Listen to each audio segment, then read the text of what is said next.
Welcome to my online class. আশা করি তোমরা সকলেই ভালো আছো। আজকে আমি শুরু করছি ক্লাস 12-এর ইনক্রিজিং অ্যান্ড ডিক্রিজিং ফাংশন, অর্থাৎ বর্ধিষ্ণু এবং ক্ষয়িষ্ণু অপেক্ষক। এটা অপেক্ষকের এক ধরনের ভাগ। এই অপেক্ষকের ধর্মের উপর ভিত্তি করে আমরা পরবর্তীকালে বিভিন্ন জিনিস পড়ব। তোমাদের এই 2021 সালের উচ্চ মাধ্যমিকের সিলেবাস থেকে এই অংশটুকু বাদ দেওয়া হয়েছে, মহামারীর কারণে অনেকদিন ক্লাস হয়নি, সেই জন্য এটা বাদ দেওয়া হয়েছে। তবে এইটা না পড়লে কিন্তু অনেক গুরুত্বপূর্ণ জিনিস জানতে পারবে না বা পরবর্তীকালে ব্যবহার করতে গেলে তখন অসুবিধা হবে। তাই জন্য এই চ্যাপ্টারটা খুব অল্পই আছে, আমি একটু বলে দিচ্ছি। দেখো, তোমরা যে কোনো ফাংশন, ধরে যাক একটা চলরাশি এক্স আছে, তাহলে একটা ফাংশন এফ ধরে নিচ্ছি আমরা, এফ এক্স, এটার ভ্যালু বার করি।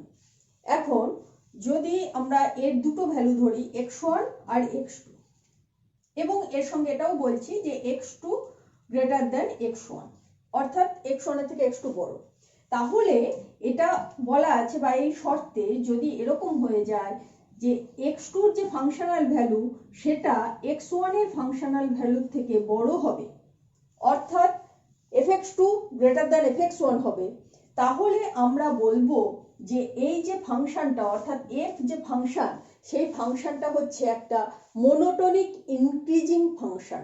মোনোটোনিক ইনক্রিজিং ফাংশন মানে হচ্ছে একদিষ্ট আরোহী অপেক্ষক, অর্থাৎ ক্রমশ সেটা বাড়ছে। ছবি যদি আঁকি, একটা ছবি আঁকলে সেটা কেমন হবে দেখো। ধরো যাক এখানে আমি একটা ছবি আঁকছি,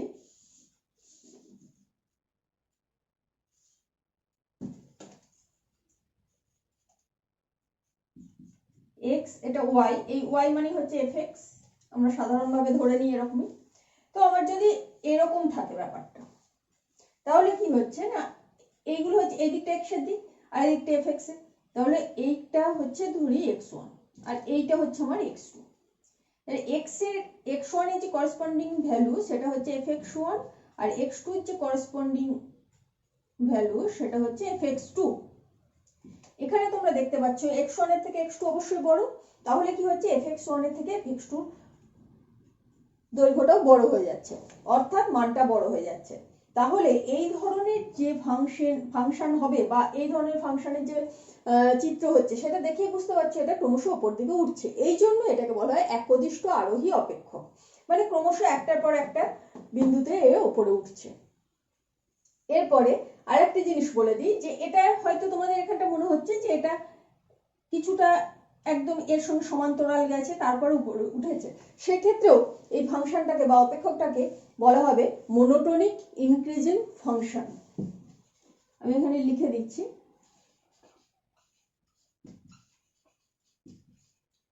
এটার মানে হচ্ছে একদিষ্ট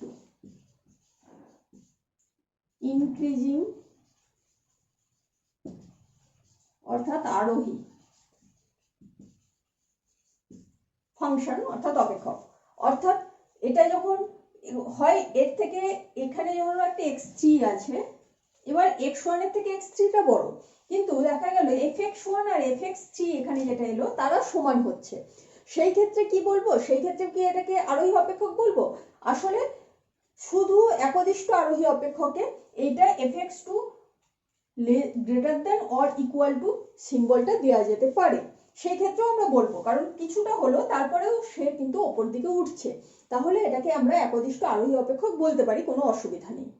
এখন যদি এই চিহ্নটা না দেওয়া থাকে, অর্থাৎ এখানটাতেও সমান নয়, মানে এরকম এই একসাথে সমান্তরালে যে যাচ্ছে দেখতে পাচ্ছ তোমরা, সেটা যদি না যায়, অর্থাৎ পুরোটাই যদি এরকম করে ওঠে, মানে কোনো জায়গাটাতেই দুটো বিন্দুর ফাংশনাল ভ্যালু সমান নয়, এরকম যদি হয়, সেই ক্ষেত্রে এটাকে আমরা বলবো স্ট্রিক্টলি মোনোটোনিক। স্ট্রিক্টলি অর্থাৎ যথার্থ, এইটা আবার যোগ হয়ে যাবে, তখন কিন্তু ইকুয়াল টু সাইনটা আর থাকবে না, শুধু গ্রেটার দেন, মানে প্রত্যেকটা বিন্দুর ফাংশনাল ভ্যালুটা আগেরটার থেকে, যদি আমরা আগের মানটা ধরি, তার থেকে বড় হবে, কখনোই সমান হবে না, সেই ক্ষেত্রে এটাকে বলবো স্ট্রিক্টলি। আর সেটা যদি না হয় তখন এখানে আমরা এই চিহ্নটা ব্যবহার করতে পারি, তখন আমরা স্ট্রিক্টলিটা মুছেও দিতে পারি। ঠিক আছে, একই রকম ভাবে তাহলে এখানে আরেকবার বলে দিই কি হলো না, যত এক্স এর মান বাড়বে তত তার ফাংশনাল ভ্যালু অর্থাৎ অপেক্ষকের মান অর্থাৎ এফ এক্স এর মানটা ক্রমশ বাড়তে থাকবে। সেই ক্ষেত্রে আমরা এফ অপেক্ষকটাকে বলবো একদিষ্ট আরোহী অপেক্ষক, আর যথার্থ যখন এটা হবে এরকম থাকবে সেটা বলবো। একই রকম ভাবে বলতে পারি যত চলরাশির মানটা কমবে অর্থাৎ এক্স এর মানটা ছোট হবে, তত যদি তার ফাংশনাল ভ্যালু অর্থাৎ অপেক্ষকের মানটা ছোট হয় তাহলেও সেটাকে আমরা একদিষ্ট আরোহী অপেক্ষকই বলবো, কারণ ছোট হলে ছোট হবে, বড় হলে বড় হবে, অর্থাৎ সম্পর্কটা এরকম থাকবে, সরল সম্পর্ক ভাবতে পারি। এরপরে আমরা আসছি একদিষ্ট অবরোহী অপেক্ষক। সেই ব্যাপারটা কি না, বলা হচ্ছে এখানে আমি ধরেই নিলাম যে এটা হয় x2 গ্রেটার দ্যান x1। এখন তার পরে মানে আমার বলা আছে x2 গ্রেটার দ্যান x1, তাতে যদি এরকম হয় fx2 লেস দ্যান fx1, অর্থাৎ x2 এর ভ্যালুটা x1 এর থেকে বড় কিন্তু fx2 এর ভ্যালুটা fx1 এর থেকে ছোট, এরকম যদি হয়ে যায়, যে ক্ষেত্রে হবে সেই ক্ষেত্রে আমি এটা একটা আলাদা নাম দিচ্ছি, যেহেতু এখানে একটা f নিয়েছি একই অঙ্কে, এরকম তো দুরকম কাজ করবে না, সেই জন্য আমি একটা f1 নাম দিচ্ছি এটা। তো f1 যে ফাংশনটা, সেই ফাংশনটাকে তখন আমরা কি ফাংশন বলবো না, একদিষ্ট অবরোহী অপেক্ষক বা মনোটোনিক ডিক্রিজিং ফাংশন। ঠিক আছে, নাম একই রকম হবে, আমি এখানেও সিম্বলটা দিচ্ছি, তাহলে এটাকে বলবো আমরা মনোটোনিক ডিক্রিজিং ফাংশন।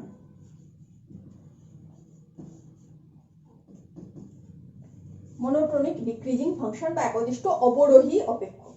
এই ক্ষেত্রেও একই রকম ভাবে বললাম যে x2 যদি x1 এর থেকে বড় হয়, fx2টা fx1 এর থেকে ছোট হবে, অর্থাৎ x টা যত বাড়বে fx টা তত কমবে, আর উল্টোটাও বলতে পারি x টা যত কমবে fx টা তত বাড়বে, এরকম হয়, অর্থাৎ বিপরীত সম্পর্ক। সেই ক্ষেত্রে f অপেক্ষকটাকে আমরা বলবো যে মনোটোনিক ডিক্রিজিং ফাংশন বা এটা হচ্ছে অবরোহী অপেক্ষক, একদিষ্ট অবরোহী অপেক্ষক। এবং একই রকম ভাবে যখন এটা স্ট্রিক্টলি হবে তখন এই সিম্বলটা ইকুয়াল চিহ্নটা থাকবে না, অর্থাৎ ওটা সবসময় বাড়বে, কখনোই সমান হবে না।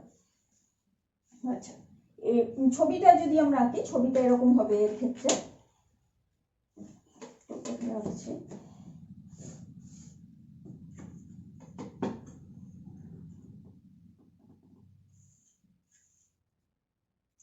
এর ক্ষেত্রে ছবিটা কিরকম হবে এরকম ভাবতে পারি যে এটা যত, এটা ধরো x1, এটা x2, যে x1 এর থেকে x2 বড়, কিন্তু fx1 এর থেকে fx2 কি হয়ে যাচ্ছে, ছোট হয়ে যাচ্ছে। এইটা হচ্ছে fx1, এইটা পুরোটা, আর এইটা হচ্ছে fx2, তাহলে এটা ছোট হয়ে যাচ্ছে। এটাই হচ্ছে মনোটোনিক ডিক্রিজিং ফাংশনের একটা গ্রাফ। এরপরে আমরা আসছি যে কিভাবে বার করা হবে যে একটা ফাংশন দিলে সেটা ইনক্রিজিং হবে কি ডিক্রিজিং হবে, কি করে করব সেটা। ধরা যাক প্রথমে একটা ফাংশন আছে f x, এবং এখানে বলা হচ্ছে যে h, তোমরা জানো যে h একটা নেবারহুড, ছোট মানে যত ক্ষুদ্র সম্ভব আমরা ভাবতে পারি এরকম যদি নেওয়া হয়, তাহলে x আর x প্লাস h এটাকে কি বলা হয় না x এর h নেবারহুড, অর্থাৎ h প্লাস বা h মাইনাস মধ্যে সে ঘোরাফেরা করে। এটা আমি x প্লাস নিয়েছি, একই রকম ভাবে x মাইনাস h ও নেওয়া যায়। এখন আমরা ধরে নিলাম যে কোনো একটা ধরা যাক a থেকে b পর্যন্ত একটা আমরা অন্তরাল অর্থাৎ ইন্টারভাল নিলাম, সেখানে f টা অবকলনযোগ্য। ঠিক আছে, যে ফাংশনটা বলছি সেটা অবকলনযোগ্য। তাহলে f টা যদি অবকলনযোগ্য হয়, তার সংজ্ঞা অনুযায়ী আমরা কি বলতে পারি যে limit h tends to 0 plus fx plus h minus fx by h, এই লিমিটের অস্তিত্ব থাকবে। একই রকম ভাবে যেহেতু এটা অবকলনযোগ্য তখন এই লিমিটটার অস্তিত্ব থাকবে এবং তারা সমানই হবে।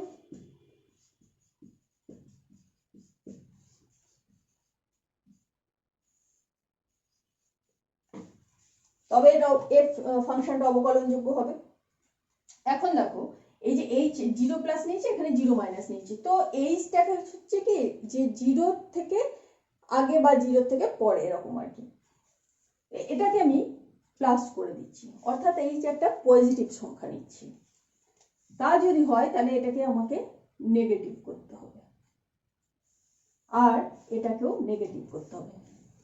ঠিক আছে, মানে এইচ এর জায়গায় আমি মনে করলাম এক্স বসালাম, তাহলে এখানে এইচ টেন্ডস টু 0 মাইনাস ছিল, তাহলে আমার কি হয়ে যাবে না এক্স টেন্ডস টু 0 প্লাস, আর এইচ সমান মাইনাস এক্স বা এক্স সমান মাইনাস এইচ, সেই ব্যাপারটাই এখানে হয়েছে, মানে এইচ এর জায়গায় জি ভাবো এরকম আর কি। তো এইখানে এরকম আসছে। এখন যে ধরে নিচ্ছি আমরা এটা যেহেতু অবকলনযোগ্য হলো, তাহলে এই ধরনের জিনিস আসছে। এখন এবার এফ ড্যাশ এক্স যদি গ্রেটার দেন 0 হয় তাহলে কি হয় দেখা যাক, এটাই এফ ড্যাশ এক্স আমাদের। তাহলে F dash x greater than 0 হলে কি হবে না, এখানে দেখতে পাচ্ছি, প্রথমে আমি এটা ধরে করছি তারপর ওটা ধরে করব, যে লিমিটটা লিখছি না, তাহলে F x plus H minus F x সমান এইচ ইন্টু, আচ্ছা এটা সমানই হচ্ছে F dash x H into F dash, তাহলে এটা গ্রেটার দেন 0 হচ্ছে। ঠিক আছে, তাহলে এখানে কি আসছে না F x plus H greater than F x.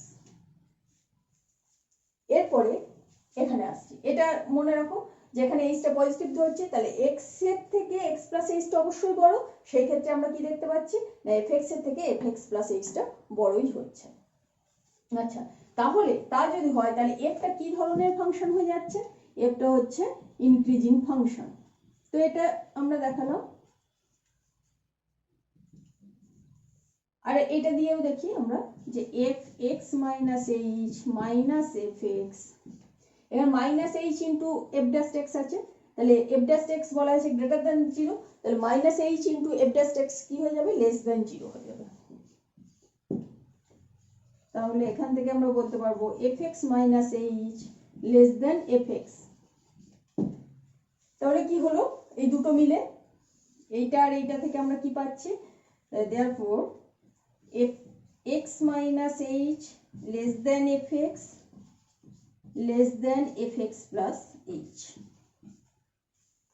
ঠিক আছে, তাহলে আমরা জানি যে এক্স এর থেকে এক্স মাইনাস এইচ ছোট আর এক্স প্লাস এইচ বড়, তাহলে এরকম হচ্ছে, অর্থাৎ F dash x greater than 0 হলে এফটা কি হয়ে যাবে একটা ইনক্রিজিং ফাংশন হয়ে যাবে। তাই এটা মনে রাখবে যে একটা ফাংশন ইনক্রিজিং হবে কি হবে না সেটা সহজে বোঝা যাবে যদি আমরা সেই ফাংশনের ডেরিভেটিভ বার করি, ডেরিভেটিভটা গ্রেটার দেন 0 হয় তাহলে সেটা ইনক্রিজিং ফাংশন হবে। এবার ডিক্রিজিং ফাংশনের ক্ষেত্রে তোমরা দেখতে পাবে এটা লেস দেন 0 হবে। ঠিক আছে, লেস দেন 0 করলে দেখবে এখানে যদি F dash extra less than 0 হয় সেটা করে দেখবে কি আসছে, সেটাতে দেখবে যে যে ব্যাপারটা আসছে এরকম যে অসমীকরণটা আসছে সেটা হচ্ছে একটা ডিক্রিজিং ফাংশনকে ডিনোট করছে।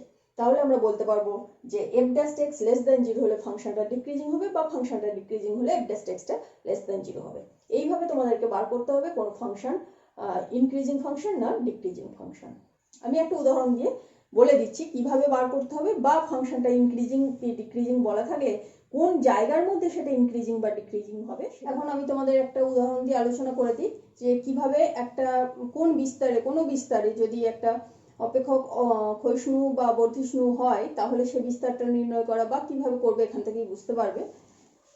তো ধরে যাক এফ এক্স সমান বলা আছে এরকম 2x cube minus 15x square plus 36x plus 1।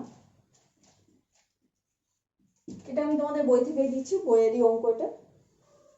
তো এই ক্ষেত্রে আমাদেরকে বলা আছে যে এই অপেক্ষকটার বর্ধিষ্ণু এবং ক্ষয়িষ্ণু অঞ্চলটা বার করতে, অর্থাৎ কোন অঞ্চলের মধ্যে এটা বর্ধিষ্ণু হবে কোন অঞ্চলে এটা ক্ষয়িষ্ণু হবে। কারণ দেখতে পাচ্ছ একটা কার্ভ যদি এরকম হয় তাহলে এটা সব জায়গায় বর্ধিষ্ণু সব জায়গায় ক্ষয়িষ্ণু তো হবে না। এই যে এটা হচ্ছে বর্ধিষ্ণু, আবার এটা হচ্ছে ক্ষয়িষ্ণু, আবার এইটা বর্ধিষ্ণু এটা ক্ষয়িষ্ণু, এইভাবে যায়। তো একটা অপেক্ষক কখন মানে কোন অঞ্চলে বর্ধিষ্ণু হবে এবং কোন অঞ্চলে ক্ষয়িষ্ণু হবে এটা বার করা হবে। তো আমরা প্রথমেই দেখে নিয়েছি কখন বর্ধিষ্ণু হয়, তাহলে এখানে আমরা বার করব এটার অবকলন করব।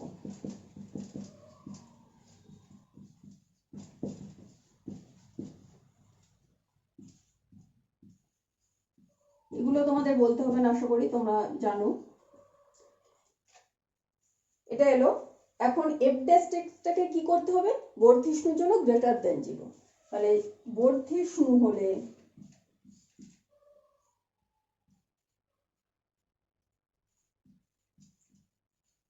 F dash x greater than 0 হবে।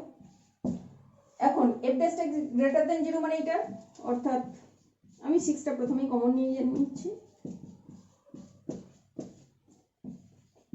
একদম সংক্ষেপে করে দিচ্ছি আমি, তোমরাও বুঝতে পারছো এটা মিডল টার্ম ফ্যাক্টর।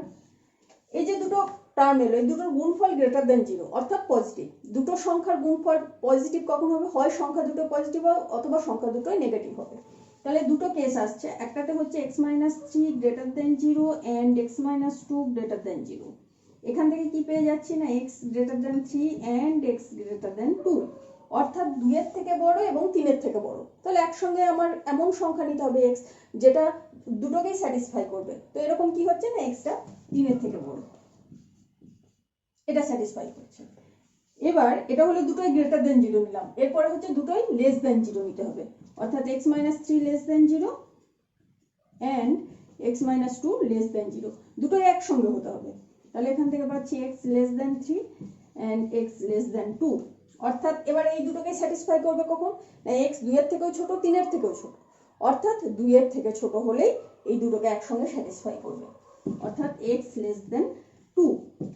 তাহলে কিরকম হবে, হয় x টা 3 এর থেকে বড় হবে অথবা 2 এর থেকে ছোট হবে। তাহলে এর যে অঞ্চলটা হচ্ছে এই বর্ধিষ্ণুর জন্য, যে অঞ্চলটা বা যে অঞ্চলে বর্ধিষ্ণু হবে সেটা কিরকম হচ্ছে, এই যে এদিকে -ইনফিনিটি টু ইউনিয়ন, এটা বিলং করছে এখানে, এক্সটা বিলং টু। তাহলে এক্সটা হচ্ছে বর্ধিষ্ণুর জন্য এরকম হবে, আর ক্ষয়িষ্ণুর জন্য কি হচ্ছে না, জাস্ট x লেস দেন 0, অর্থাৎ x-3 x-2 লেস দেন 0 হবে গুণফলটা। আর দুটো সংখ্যার গুণফল যদি লেস দেন 0 হয় তাহলে একটা গ্রেটার দেন 0 একটা লেস দেন 0 এরকম হবে। তাহলে আমরা বলতে পারবো x গ্রেটার দেন 3 এবং x গ্রেটার দেন 2। তো 2 এর থেকে ছোট 3 এর থেকে বড় এরকম কোনো সংখ্যা থাকতে পারে না, তাই এটা অসম্ভব। আর এই ক্ষেত্রে কি হচ্ছে না, x-3 লেস দেন 0 অর্থাৎ x লেস দেন 3 এবং x-2 গ্রেটার দেন 0 অর্থাৎ x গ্রেটার দেন 2, 2 এর থেকে বড় কিন্তু 3 এর থেকে ছোট এরকম থাকতে পারে। তাহলে এই ক্ষেত্রে ক্ষয়িষ্ণুর ক্ষেত্রে এক্সটা হচ্ছে 2 3 এই ইন্টারভ্যালে থাকছে, আর বর্ধিষ্ণুর ক্ষেত্রে -infinity two union 3 to infinity এই অঞ্চলে থাকছে। এইভাবে তোমরা কয়েকটা অঙ্ক করে দেখতে পারো, তাহলে বিষয়টা আরো পরিষ্কার হয়ে যাবে তোমাদের কাছে। কোনো রকম অসুবিধা থাকলে অবশ্যই আমাকে জানাবে, আর এখানে কমেন্ট বক্সেও লিখতে পারো। Thank you for watching this channel.